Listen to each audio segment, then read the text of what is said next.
A late start to wildfire season after a very active season in 2021. We had 44 large wildfires in Washington, the largest being the Schneider Springs fire, burning a total of 107,000 acres. Over 600,000 total acres burned during the season. 88% of those fires were human caused. Last season sparked early in April because of a lack of rainfall statewide, and by July it was felt like the state was going up in flames. So many fires, 600 reported by this time last year. Fast forward to the spring of 2022, we had one of the wettest Mays we've ever seen around here. There are no wildfires that DNR is working on as of this morning in Washington state, but we're of course not out of the clear yet. Commissioner Hilary Franz joining us live in the studio. Thanks for joining us this morning. It's a great honor. Great to be back here. Yeah, it has. How many years has it been since you've been in the studio? It was pre-COVID. Pre-COVID, several years. Yeah. So we've seen some recent video of DNR crews out, clearing debris, playing a role in trying to mitigate some of the wildfires. How is that going? It's going great. We're actually have really accelerated the forest health work. This helps us reduce these catastrophic fires that we've been seeing year after year. And the nice part about this year, because of this wetter spring, we've gotten more opportunity to be doing that forest health work than having to fight those fires. Yeah.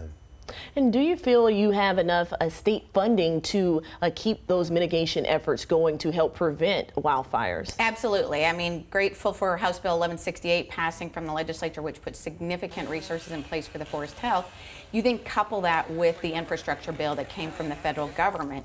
We're now really poised for the ability to achieve our forest health goals of restoring 1.25 million acres over the next 15 plus years. Yeah, it's incredible. In fact, thinking about no wildfires this time this year compared to last year when we had so many, is there any optimism based on that, for the rest of the season, based on what we've seen so far? So absolutely, way more optimism. I mean, at this point last year, we were exhausted. Our firefighters have been fighting fire since as early as April and no break. And then as we know, it went well into September. We've been fortunate to have more break. We've actually sent firefighters to other states like Texas, Arizona, Alaska. Now, what we're able to do is we know it's going to still be a fire season. People shouldn't just think, woo, we got out of the clear. Remember 2020.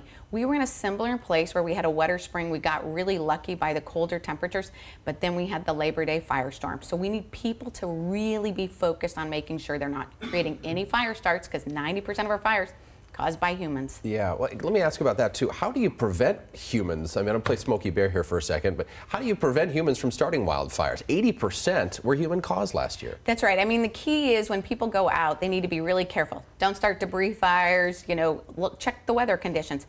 If you're going camping, which we know that camping season is really ramping up, make sure that you put that fire out. Check burn bans, key. That'll tell you how the weather's going. Do we have moisture or is it too dry? Right, so important.